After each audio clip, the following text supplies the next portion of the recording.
Hello, I'm going to be reading you a book, chapter by chapter, and the book is called The Eagle of the Ninth. Okay, hope you enjoy it. Chapter 1, Frontier Fort. From the Fosse Way westward to Isca Dumnonorium, the road was simply a British trackway, broadened and roughly metalled, strengthened by corduroys of logs in the softest places, but otherwise unchanged from his old estate, as it wound among the hills, thrusting further and further into the wilderness. It was a busy road and saw many travellers, traders with bronze weapons and raw yellow amber in their ponies' packs, country folk driving shaggy cattle or lean pigs from village to village, sometimes a band of tawny-haired tribesmen from further west, strolling harpers and quack occultists too, or a light-stepping hunter with huge wolfhounds at his heel, and from time to time a commissariat wagon going up and down to supply the Roman frontier posts. The road saw them all, and the cohorts of the eagles, for whom all other travellers must make way. There was a cohort of leather-clad auxiliaries on the road today, swinging along at the steady legion's pace that had brought them down from Isca Silurium at 20 miles a day, the new garrison coming to relieve the old one at Isca Dumnonorium. On they went, following the road that now ran out on a causeway between sodden marsh and empty sky, now plunged into deep boar-hunted forest, or lifted over bleak uplands where nothing grew save furze and thorn scrub. On with never a halt nor a change of rhythm, marching century by century. The sun bright on the standard at their head, and the rolling dust cloud kicked up over the pack train behind. At the head of the column marched the Pilus Prior Centurion, the cohort commander, the pride that shone from him, showing clearly that this was his first command. They were, he had long since decided, a command worthy of anyone's pride. 600 yellow-haired giants recruited from the tribes of Upper Gaul, with a natural fighting power of mountain cats, drilled and hammered into what he firmly believed to be the finest auxiliary cohort ever to serve with the 2nd Legion. They were a newly joined cohort. Many of the men had not yet proved themselves in action, and the spear shaft of their standard had no honours on it, no gilded laurel wreath, nor victor's crown. The honours were all to win, perhaps during his command. The commander was a complete contrast to his men, Roman to his arrogant fingertips, wiry and dark as they were raw-boned and fair. The olive-skinned face under the curve of his crested helmet had not a soft line in it anywhere. A harsh face it would have been, but that it was winged with laughter lines, and between his level black brows showed a small raised scar that marked him for one who had passed the raven degree of Mithras. Centurion Marcus Flavius Aquila had seen little of the eagles until a year ago. His first 10 years had been lived quietly with his mother on the family farm near Clusium, while his father soldiered in Judea, in Egypt, and here in Britain. They had been going to join his father in Britain, but before the time came for them to do so, rebel lion had flared up among the northern tribes, and the 9th Hispania, his father's legion, had marched north to deal with it, and never came marching back. His mother had died soon afterwards, leaving him to be brought up in Rome by a rather foolish aunt and the plump and purse-proud official who was her husband. Marcus had loathed the official, and the official had loathed Marcus. They saw everything with different eyes. Marcus came of a line of soldiers, one of those equestrian families who, when the rest of their kind had turned from soldiering to trade and finance, had kept to the old way of life and remained poor, but held their noses high in consequence. The official came of a line of officials, and his code of life was quite other than Marcus's. Neither of them had a shred of understanding for each other's ideas, and they had both been thankful when Marcus was 18 and could apply for a centurion's commission. Marcus, his eyes narrowed into the sun as he marched, smiled to himself a little wryly as he remembered how almost pathetically thankful that plump official had been. Tramp, tramp, tramp, said the cohort's feet behind him. He had asked to be sent to Britain, though it meant starting in an auxiliary cohort instead of a line of battle one, partly because his father's elder brother had settled there when his own years of soldiering were done, but mostly because of his father. If ever anything became known of the Lost Legion, it would be known first in Britain, and it might even be that here in Britain he would find out something for himself. Marching down the Isca dum Nenorium road in the run honey evening light, he found himself thinking about his father. He had very vivid memories of a slight, dark man with laughter lines at the corner of his eyes, who'd come home from time to time and taught him to fish, to play flash the fingers, and throw a javelin. He remembered vividly that last leave of all. His father had just been appointed to command the first cohort of the Hispania, which meant having charge of the Eagle, and being something very like second in command of the Legion beside, and he had been like a jubilant boy about it. But his mother had been faintly anxious, almost as if she knew. If it was any other legion, she'd said. You've told me yourself that this Hispania has a bad name. And his father had replied, but I would not have it any other legion if I could. I held my first command in the Hispania, and a man's first legion is apt to hold chief place in his heart ever after, be its name good or bad. And now that I go back to it as first cohort, we will see whether there is nothing that can be done to better its name. He turned to his small son, laughing. Presently it will be your turn. It has fallen on evil days, but we will make a legion of the Hispania yet, you and I. Looking back across the years, Marcus remembered that his father's eyes had been very bright, like the eyes of a man going into action, and the light had caught suddenly in the great flawed emerald of the signet ring he always wore, striking from it a spark of clear green fire. Odd how one remembered things like that. Little things that somehow mattered. Tramp, tramp, tramp came the sound of the cohort's feet behind him. It would be pleasant, he thought, if Uncle Aquila was like his father. He'd not met his uncle yet. After learning his foot drill, he had arrived in Britain in the sleety days of late autumn and had been sent straight up to Isca. But he had a rather vague invitation to spend his leave with him at Caleva, when he had any leave to spend. It would be very pleasant if Uncle Aquila was like his father. Not, of course, that he and his uncle were likely to have much to do with each other. In a few years' time he would probably be serving in quite a different part of the empire, since a cohort centurion seldom moved up all the way in the same legion. All the way. From his present rank right up to his father's rank of first cohort, and after that? For most of the men who got so far, there was nothing after that, but for the outstanding few who went further, as Marcus intended to go further, the ways divided there. One could become a camp commandant, as Uncle Aquila had done, or one could go on by way of the Praetorian Guard to try for a command of a legion.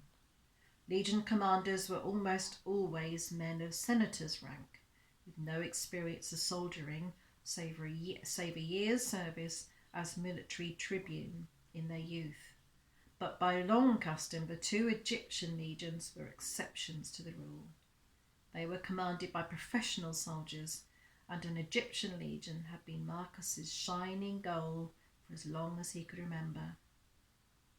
But one day, when he'd finished with the Eagles, when he'd made an honourable name and become prefect of his Egyptian legion, he would go home to the Etruscan hills and perhaps even buy back the old farm which the plump official had ruthlessly sold to defray expenses.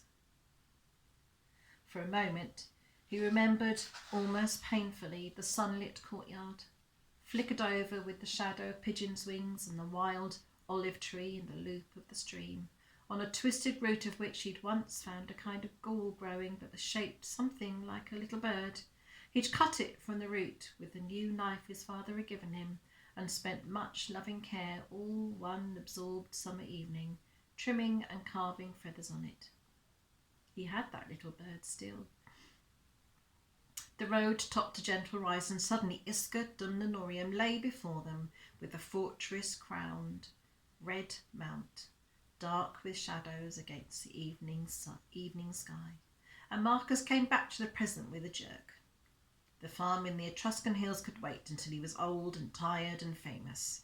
In the present was the glory of his first command. The British town was spread below the southern scarp of the mount, a sprawling huddle of reed-thatched roofs, every colour from the gold of honey to the black of dried peat, according to the age of the thatch, with the squared, clean lines of the Roman fort and basilica looking oddly rootless in their midst, and the faint haze of wood smoke lying over all. The road led straight through the town and up to the cleared slope beyond, to the Praetorian gate of the fort. Here and there crimson or saffron cloaked men turned to look at the cohort as it swung by, a look that was reserved rather than hostile. Dogs sat scratching in odd corners, lean pigs rooted among the garbage piles, and women with bracelets of gold or copper on their very white arms sat in hut doorways, spinning or grinding corn. The blue smoke of many cooking fires curled up into the quiet air, and the savoury smell of many evening meals mingled with the blue reek of wood smoke and the sharper tang of horse droppings, which Marcus had by now come to associate with all British towns. Little that was Roman was here as yet, despite the stone-built forum. One day there would be straight streets, he supposed, and temples and bathhouses and a Roman way of life, but as yet it was a place where 2 worlds met without mingling. A British town huddled under the dominion of the turf ramparts, where once the tribe had had its stronghold, and now the Roman sentries paced up and down. He looked about him under the curve of his helmet as he marched, knowing that this place would be part of his life for the next year.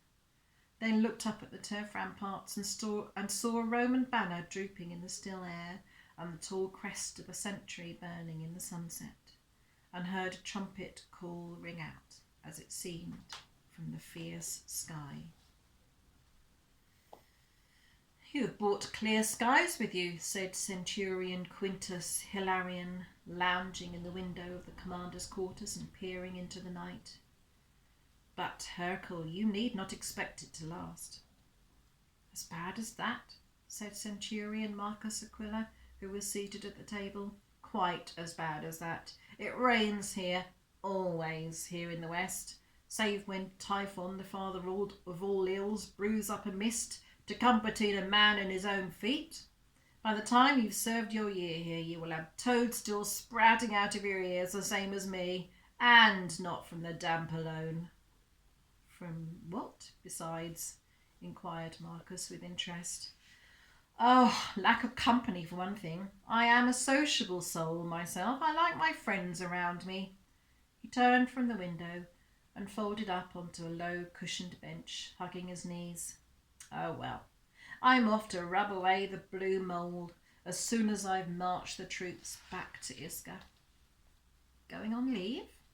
The other nodded. "Long leave. Lovely leave. Among the flesh pots of Dorinium." Dorinium? That is your home? Asked Marcus. Yes. My father retired and settled there a few years ago. There is a surprisingly good circus and plenty of people, pretty girls too.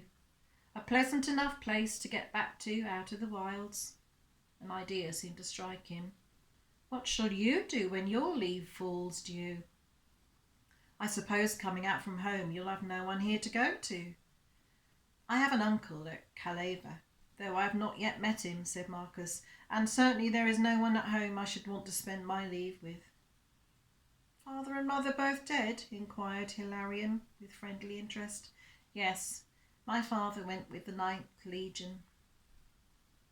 Pericol? You mean when they disappeared? Yes. So, that is bad, said Hilarion, wagging his head.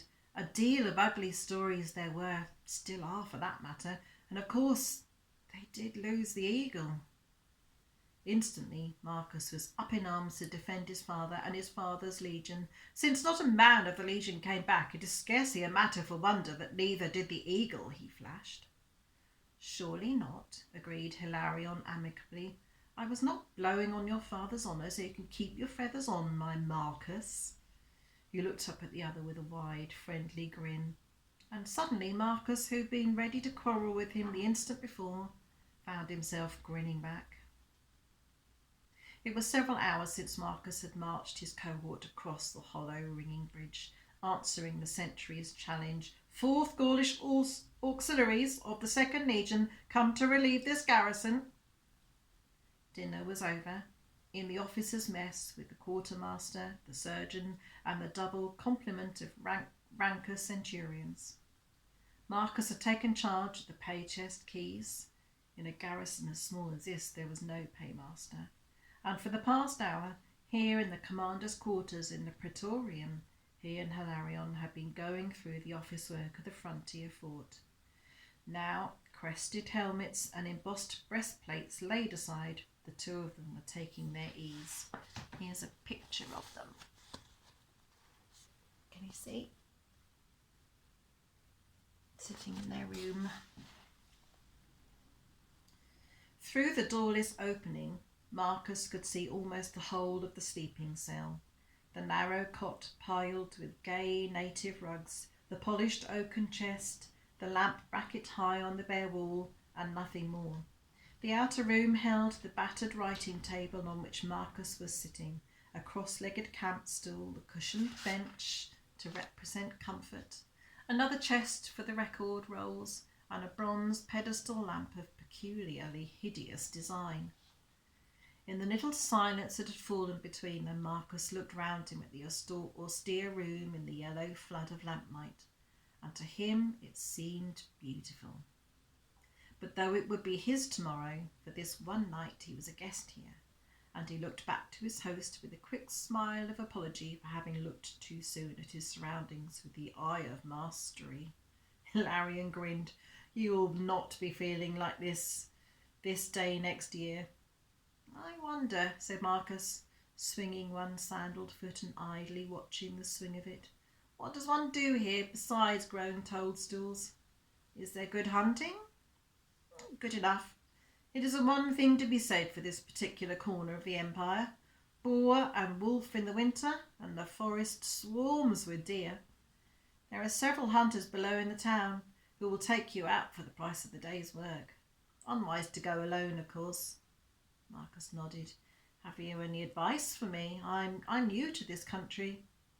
The other considered. No, I think not. Then he sat up with a jerk. Yes, I have, if no one has warned you already. But it has nothing to do with the hunting. It is the priest kind, the wandering druids. If one of them appears in the district, or you get the least idea that there is one about, look to your weapons. Good advice, that is. The druids? Marcus was surprised and puzzled.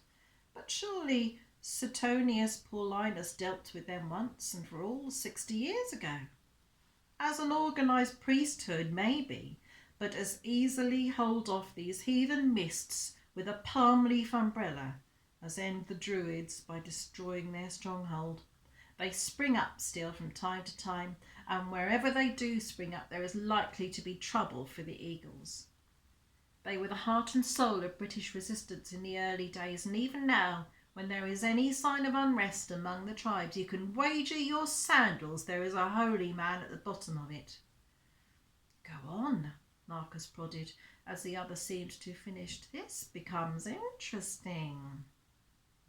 Well, the thing is this. We can preach holy war, and that is ever the most deadly kind, for it reeks of nothing of consequences. Hilarion spoke slowly, as though he was thinking the thing out as he went along. The frontier tribes are not like those of the south coast, who were half Romanised before ever we landed. They are a wild lot, and superbly brave, but even they have mostly come to think that we are not fiends of darkness, and they have enough sense to see that destroying the local garrison will only mean a punitive expedition, and their homes and standing crops burned, and a stronger garrison with a heavier hand thereafter. But let one of their holy men lay hold of them, and all that goes whistling down the wind. They cease to think whether there can be any good come of their rising, cease to think at all. They are keeping faith with their gods by smoking out a nest of the unbelievers, and what happens after is no concern of theirs, for they are going west of the sunsets by the Warriors' Road, and when you get men into that state there is apt to be trouble coming. Outside, in the quiet darkness, the trumpet sounded for the second watch of the night. Hilarion uncurled himself and stood up. "We'd best do late rounds together tonight," he said, and reached for his sword, slipping the baldric over his head. "I'm native born," he added, as though in explanation. "That is how I come to have some understanding of these matters." "I imagined that you must be." Marcus tested a buckle of his own equipment.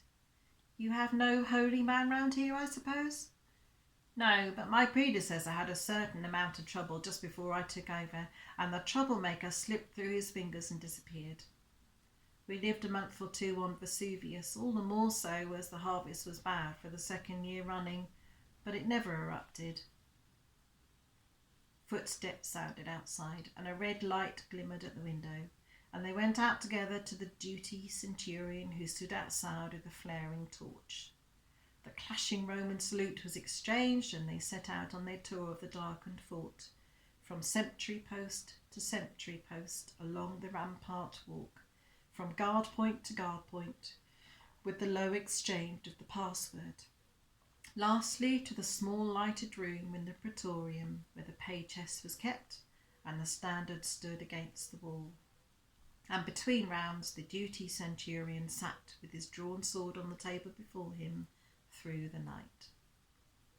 Marcus thought, after tonight it will be for me alone to follow the centurion's torch from guard post to guard post, from barrack block to horse lines, seeing that all is well with the frontier of the empire.